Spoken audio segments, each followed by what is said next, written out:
Ya, jadi di materi sebelumnya kita sudah membahas tentang bagaimana cara untuk menemukan masalah ya. Nah, sekarang apa setelah kita menemukan masalah? Ya, setelah kita menemukan masalah, yang akan kita bahas seterusnya atau yang harus kita lakukan seterusnya adalah merancang yang namanya goals dan objektif. Ya. Jadi kita akan merancang goals dan objektif. Nah, cuman kadang-kadang tuh kita suka bingung gitu, apalagi kalau misalnya kita mau menginterpretasikan ke dalam bahasa Indonesia ya, apa itu goals dan apa itu objektif.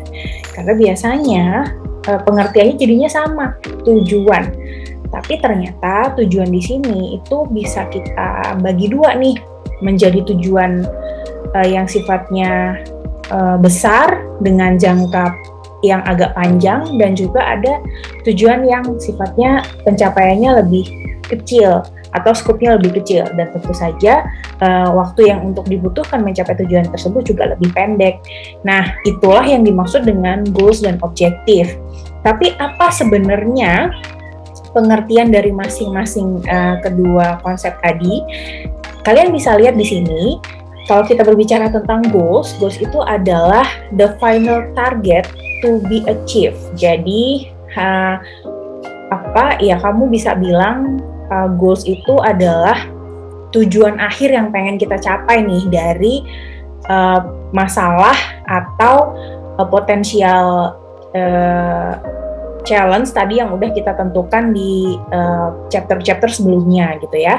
Nah, di sini si goals ini menjadi tujuan akhirnya. Jadi apa sebenarnya mau kita capai sih, atau apa yang sebenarnya mau kita raih gitu. Kemudian ada lagi tadi konsep satu lagi namanya objektif. Sama-sama goals, cuman skupnya berbeda. Kenapa? Karena objektif di sini adalah tujuan yang sifatnya lebih spesifik. So objective is the specific purpose of an action. Jadi dia itu skupnya lebih kecil dan lebih spesifik. Tapi objektif ini itu juga masih nyambung banget sama goals, karena mereka berdua ini kayak kakak adik, nggak bisa dipisahin. Kalau ada goal berarti ada objektif.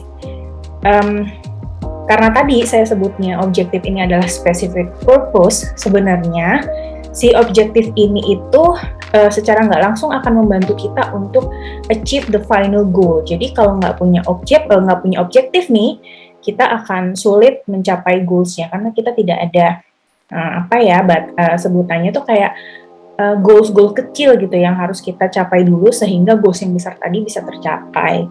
Kurang lebih seperti itu. Oke. Kemudian mungkin biasanya teman-teman juga bingung konkretnya gimana nih cara ngebedain antara goal dan objektif. Nah, kalau goal itu tadi saya sempat udah spill dikit ya. Jadi goal itu adalah a greater purpose with a long-term outcome. Jadi dia itu sifatnya lebih besar tujuannya, dan juga cara mencapainya atau waktu yang dibutuhkan untuk mencapainya itu akan lebih panjang. Bedanya sama objektif, dia lebih spesifik. Kalau objektif jadi lebih spesifik sehingga waktu yang dibutuhkan untuk meraih atau mendapatkan yang diinginkan itu juga jadi lebih pendek karena lebih spesifik tadi. Tapi seperti yang tadi juga saya bilang, objektif itu sangat berkontribusi dalam pencapaian goals, karena dia adalah step-step yang harus kita lalui dan harus kita wujudkan supaya goals kita itu tadi bisa tercapai dengan maksimal. Kemudian, kalau kita berbicara tentang goals itu adalah this is what you want to achieve, apa yang pengen kamu dapatkan gitu, apa yang pengen kamu bener-bener raih. Sementara kalau kita ngomongin objektif adalah how you going to achieve the goal.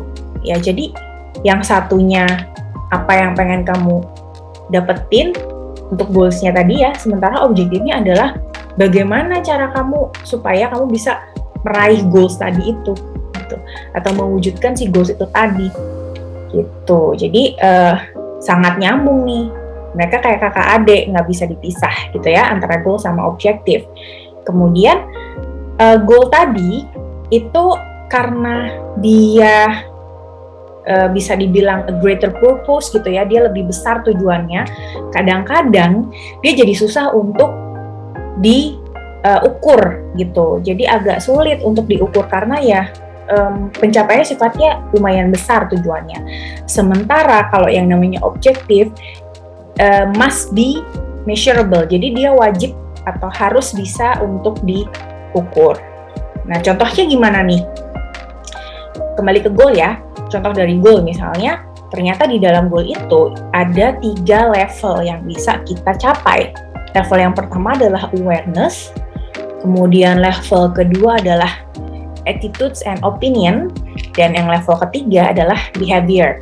Nah, kamu bisa lihat nih dari 3 level goals ini, karena mereka adalah greater purpose, jadi tujuan yang besar, memang agak sulit untuk mengukurnya gitu, karena ya bayangin awareness ya, gimana cara kita mengukur awareness? Bisa sih tapi repot, ya kan? Nah, sementara objektif dia akan jadi lebih operasional daripada goals. Misal, tadi kita udah tahu kan, ada 3 level of goals. Anggaplah kita mau achieve level pertama yang awareness. Nah, kalau di objektif berarti kita lebih operasional kan si awareness tadi. Awareness itu bisa dicapai ya, publik bisa mendapatkan awareness itu dengan apa? Misalnya, oh ternyata bisa dengan menciptakan conversation, atau meningkatkan jumlah share, atau meningkatkan jumlah reach dan impression, serta misalnya menciptakan lebih banyak advocate. Nah, itu artinya dia lebih operasional dan sangat mungkin untuk dihitung dan harus bisa dihitung kalau objektif tadi ya.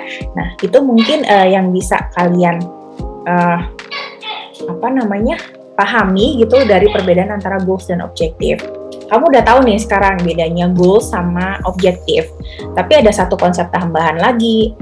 Konsep ini adalah SMART. SMART sendiri adalah sebuah singkatan yang kepanjangannya ada specific, measurable, achievable, realistic, dan time bound. Nah, SMART ini akan membantu kamu supaya kamu bisa bikin objektif dan juga goals yang measurable. Meskipun tadi kita tahu goal ada beberapa yang nggak bisa diukur karena terlalu luas gitu ya, atau terlalu sulit gitu ya. Nah, kamu wajib banget untuk menerapkan SMART dalam goal dan objektif. Kalau goal berarti sebisa mungkin di-SMART-kan. Kalau tidak bisa berarti turunannya si objektif ini itu harus benar-benar SMART. Ya, coba kita lihat satu-satu ya. Kita bahas dulu spesifiknya. Spesifik berarti objektif yang kita buat dan si goals yang kita buat ini itu harus details. Benar-benar menggambarkan apa sih yang kita mau. Jadi nggak ngambang. Misal, saya pengen goals-nya dari perusahaan ini adalah membangun reputasi publik. Nah, itu terlalu ngambang. Tapi kita harus lebih spesifik. Misalnya apa? Oh, membangun atau menciptakan brand advocate sebanyak mungkin, misalnya seperti itu. Spesifik. Tapi itu masih belum SMART. Ya, belum lengkap karena dia baru spesifik aja. Ada satu langkah lagi yaitu measurable. Artinya, sebisa mungkin nih, target yang kamu buat selain tadi spesifik, dia juga harus bisa diukur. Kalau goals tadi kan agak sulit ya, karena terlalu luas gitu, terlalu banyak nanti item yang diukur, tapi kita bisa turunkan ke objektifnya untuk di measurable-nya, ya benar-benar harus terukur. Nah, artinya dia harus ada angka yang kita tetapkan sebagai batasan, dan ini nanti juga pengaruhnya akan mempermudah kita dalam membuat atau merancang KPI, karena di objektifnya itu sudah jelas tertulis indikator keberhasilannya berapa persen atau di angka berapa, measurable. Kemudian, kita lanjutkan lagi. Setelah spesifik dan measurable, ada achievable.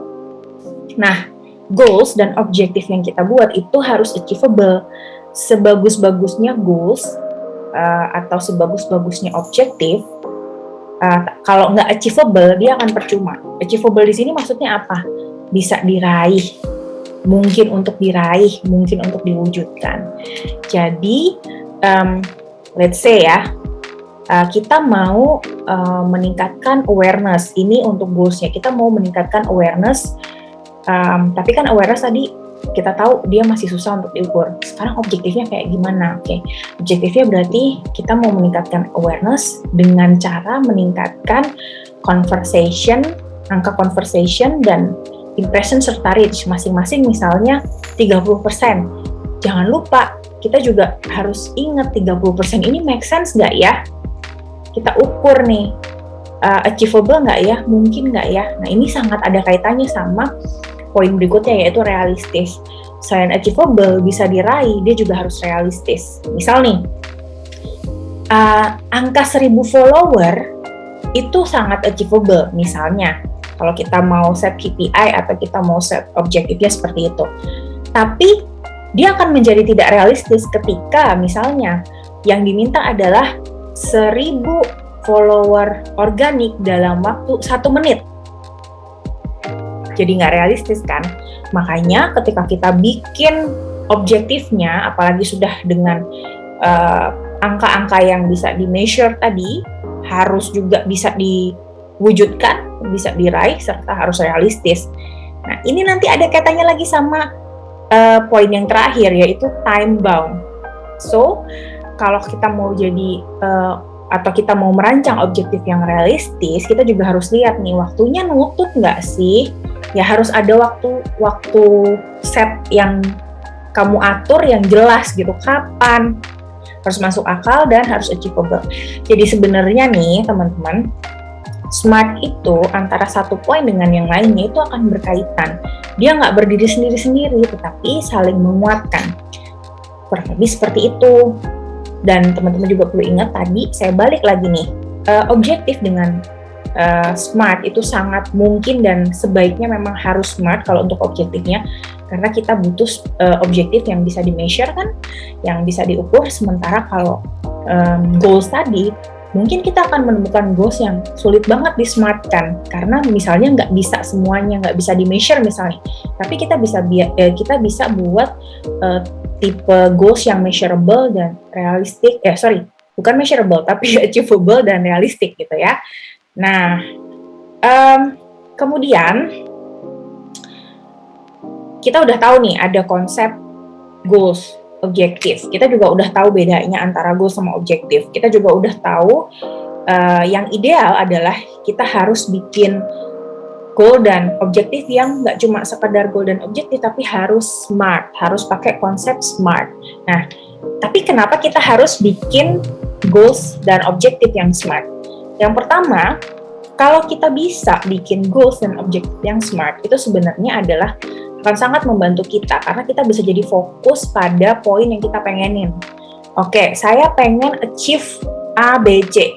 Dengan kita udah tahu seperti itu, strateginya bakal semakin jelas. Jadi nggak usah bingung-bingung lagi nih, kita harus gimana ya? Karena dengan kita udah tahu tujuan yang jelas tadi, kita jadi dengan kamu bisa bilang automatically kamu bisa tahu, kita bisa pakai strategi A, B, C gitu. Kemudian yang kedua, sebenarnya ini bakal sangat membantu kita nanti di poin penyusunan indikator atau KPI, Key Performance Indicator. Ya, mungkin teman-teman juga udah tahu ya, banyak yang bilang kalau pekerjaan PR itu kayaknya susah untuk diukur gitu ya. Kemudian kita juga udah buang-buang tenaga, udah buang-buang biaya, waktu, tapi kok kayaknya kerjaan PR gitu-gitu aja. Nah, untuk membuktikan bahwa pekerjaan kita nggak gitu-gitu aja, itu ada yang namanya KPI. Nanti kita akan bahas di lain kesempatan teman-teman, tapi pada intinya adalah si KPI ini akan sangat mudah kita bikin nanti kalau dari awal kita udah setting goals dan objektifnya itu adalah goals dan objektif yang SMART. Oke. Kemudian terus gimana ya cara menulisnya atau cara membuat statement goal yang SMART dan objektif yang SMART. Nih, teman-teman bisa lihat di sini nih. Ini saya kutip dari Perdue ya. Intinya adalah kalau kamu mau menulis SMART goals dan juga objective goals, ya kamu harus pastiin dia itu statementnya clear, nggak berbelit-belit ya, spesifik, nggak berbelit-belit, clear, kemudian juga ada target yang jelas. Nah, target ini tadi seperti yang saya sampaikan boleh berupa angka karena itu sangat mudah untuk dipahami gitu. Kemudian kita boleh bikin satu goals dan objektif yang sangat challenging gitu ya, sangat menantang, tapi juga harus kita ukur bahwa dia harus realistis, relevan, dan juga agar tidak semrawut nih, agar fokus, maka harus ada time bound atau deadline yang jelas. Kapan sih goal ini akan kita achieve? Oke, semoga teman-teman nggak bingung ya. Nah, ini ada satu contoh lagi nih buat teman-teman, gimana sih contoh dari objektif yang smart sama objektif yang nggak seberapa smart. Oh, misalnya dicontoh ya.